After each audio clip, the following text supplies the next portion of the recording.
Ladies and gentlemen, I would like to welcome today Cessaly Hutchinson. Cessaly is an outstanding member in her community. She is a member of Safe Kids Now, which is a nationwide organization which volunteers its time for the safety of children and the betterment of the community. Cessaly is an outstanding member of her community. Cessaly, tell our listening audience just what you do. Well, I like to volunteer for different organizations. So I'm very active in my church. I help a lot of the senior citizens there. And I still volunteer with organizations not only in Georgia, but in parts of California and Nevada, because I still have friends in those states. So a lot of the things I do are helping to build things, mediation, writing things, just a myriad of volunteer things. It's amazing to have somebody that will actually work in other states as well, so we're very proud to have you here. What is it you do in other states? Now, and this project's been going on for a long time, but in Oakland there is a Masonic temple that is being restored by the Unity Council, and I used to fence in that Masonic temple. So way back in 1989, my coach was telling me that this old building actually has some rich history, and over the years I was able to research it and found out that George Foreman used to spar there. It used to be called Bay's Gym, and it also had, of course, all the architectural history because it was a Masonic temple. And the city of Oakland was going to tear it down because it was making way for the Fruitvale Transit Center, which broke ground in 1999. Based on the research, they said, oh my goodness, let's save this building. So the Unity Council bought it, and they are slowly restoring it. But it's very expensive because, as you know, historic preservation, you have to follow certain guidelines, and so it's an ongoing project. And we're hoping that maybe we can get George Foreman involved. And, you know, he used to box there, and then my fencing club has moved to Alameda, but there's a lot of history there as well. I think that's really nice. George Foreman baptized my niece into Christianity. Oh, my goodness. He is such a larger-than-life person. I just admire him. Yes, he really is. He's amazing. Yes. So that's a great link. What do you do in Nevada? Well, I used to live in Las Vegas, and so I still have some ties to my church there, Central Christian Church. A lot of times it's just mainly communication with what's going on there, and I get emails from people and events that are going on in the church, so I pass it on to others. And then in Southern California, I do the same thing. That's amazing. So there are people in Atlanta that are kind of learning this east-west connection, like, oh, well, guess what? There are people in almost 3,000 miles away that are doing similar things or have different ideas about how to do church, and it's kind of exciting. You're very well loved in your community. Would you tell us one of the stories about affecting people's lives and what happened locally where you live? Decatur is where I live now, and it is fascinating because it's going through a revival. The citizens about 20 years ago realized that they wanted to preserve the city and not let it just sort of crumble.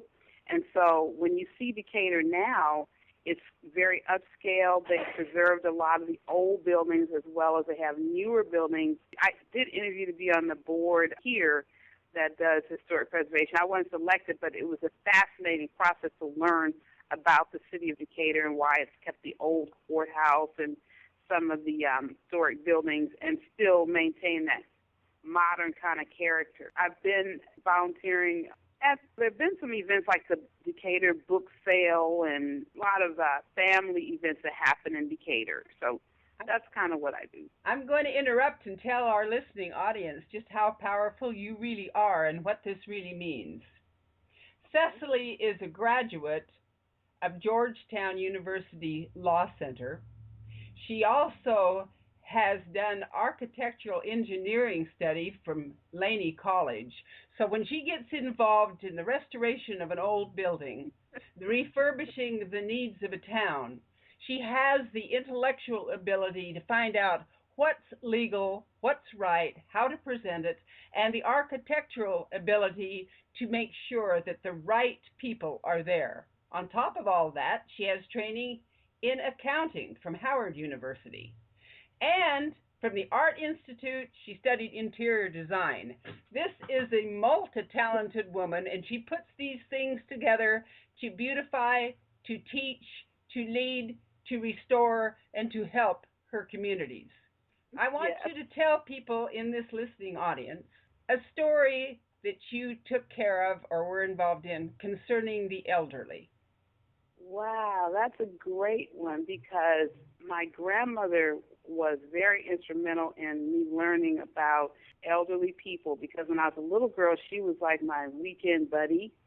And so when she'd take me to Sunday school, she'd also take me with her when she visited people who were ill.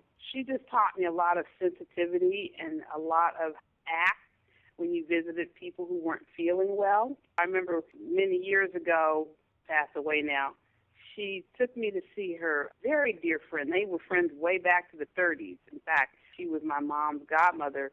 She was really, really sick, and I had never seen her that ill. My grandmother taught me how to just be very patient and very kind because she was in a lot of pain. And she wasn't looking her best. My grandmother fixed her hair, and we just were very cool, calm, and quiet and just respectful of her space and how she felt. Over the years, when I was a little girl, I sort of watched her take care of older people. And she was also very good with young people, but I just have sort of this soft spot for elderly people. You have a soft spot for everybody, and we love you for it. Thank you. I want you to tell how you got involved with Stephanie Mann. And before you do that, I want to tell everybody that's listening that Stephanie Mann is the founder of an organization called Safe Kids Now, a remarkable woman.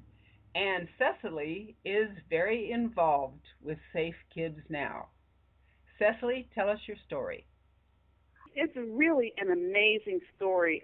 Someday I'm going to write a book when you turn that next corner because you meet somebody who can really change your life. Very quickly, my pastor at the time was Ernestine Reams. I think she's remarried in East Oakland. And she said, look, I'm supposed to go to this meeting. Would you stand in for me? It's at the police department. And I had just gotten married. I think I was married in February of '85, and this was May. I'm oh, sure. And I remember sitting on the bus and going, okay, I'm going to go to the police department and go to this meeting. I don't know what it's about, but I'll go. And wow, the first time I met Stephanie, it was an immediate connection. I thought she was just the greatest person. She's just a person that likes people. And we just hit it off. And the organization called the Resource and Support Council, and it was to provide community liaison in crime prevention. So we were trying to reach out to the citizens in Oakland and sort of revive the neighborhood watch groups and show people that the police couldn't do really crime prevention. It's up to the citizens to look out for their neighborhoods. And we were providing the information and the support to help them do that. I was just amazed at Stephanie. I mean, she just was very organized. She was very clear, but just very, very nice, very neighbor-oriented, just very old-fashioned. And you're just like, wow, I didn't know people like that were still around. So it was just great. And we had a wonderful group of people, and we met once a month and just got along well. And we worked with Lieutenant Fred Peoples, who was commander at the time, and we did a lot of really good things. We had a poster contest. We had a toy drive. We reached out to a lot of groups and got people involved. Not maybe as much as we would have liked, but we did reach out in Oakland and show people not to hide in their houses. And I think the thing that stood out in my mind is Stephanie explained that actually on a block, it's a very small percentage of people who are actually committing crime, but when everybody sort of shuts themselves away, then it gives the now actors a chance to really show out. But if we as a community stand up, then it sort of knocks off their little game. Stephanie's program is really remarkable, and so is she. Yes. I'm a fan of Stephanie also, very yes. much so. and totally impressed with what she has done, Yes. because the eyes of the citizen go wherever they go. The eyes of the police don't. They can't Yes. do Yes. anything about what they don't know about. And when the Right. citizen knows about it and they work together, it doesn't have to, and usually doesn't, end up in taking the kid down and ruining their reputation, because you can usually get them stopped before that happens. Yes. That's what I like. Yeah, because when the kid realizes that they're acting out because they're angry or feeling insecure, and a lot of negative feelings that have nothing to do with success, they just have to do with anger and expressing power because they feel powerless. When the kids understand that and have a little bit of guidance, it's amazing how many lives can turn around. And that's what I liked about Stephanie. It wasn't about just crime. It was building our young people in the community so that they are productive citizens, and that was very appealing to me. I love that too. She puts out articles on Safe Kids Now about the psychological values and how to cope with problems with kids and how to guide them and what to do and how the neighborhood should get together. And I understand you have been so actively involved in these things that you are changing lives, to filter down system. Well, I didn't know that. It's like my Sunday school teacher said years ago, you're just always doing something. You really are, and cause and effect is a real honest principle of physics. What you do has a cause, and it also has an effect. And you are consciously aware of the cause, but you're never always consciously aware of the effect because you don't get to see them. Because gifts to the community just keep giving and giving and giving, because it touches someone, it changes something, it makes something beautiful, it makes someone beautiful inside their thinking, in their mind, in their hopes, their dreams. It's powerful. Yes, it is. Is there any particular thing that you would like to share? Well, I think the best thing I can say is, even though we each feel that we're not some big movie star, we don't have a lot of money, each one of us, if we all just do a little bit, it means a lot. Your little corner, if all of us just did our little corner, it can change the whole world. Sometimes we think we have to do something big and fabulous. No, it's just doing what you can and actually growing as you do it. A lot of times people are afraid and they think, well, I'm just, I don't have the education or I don't have the money. Just do what you can. That's the best thing I can tell people, and just do the best you can and then share it with somebody else. And you will make an impact. You are important. I think that's what I want people to know, is you as an individual can make an impact. Just go out there every day and do something great. That's a powerful statement, and it is so honest, and you are so right.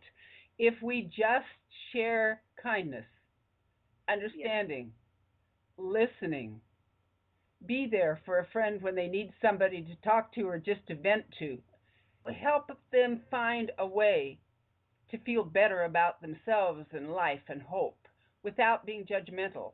That is so vital, so well spoken, very wonderfully said. Well, thank you so much. I want to thank you for joining us today, and I would like to honor you by telling you that we are really proud to do this interview.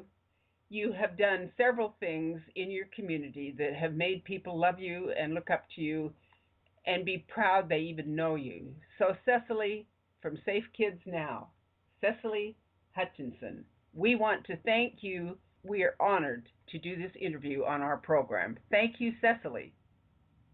Well, you're welcome. I'm honored to be asked. I mean, I'm just me. Thank you so much, and we are tuning out now. Rebecca Kimbel and Cessaly Hutchinson signing off.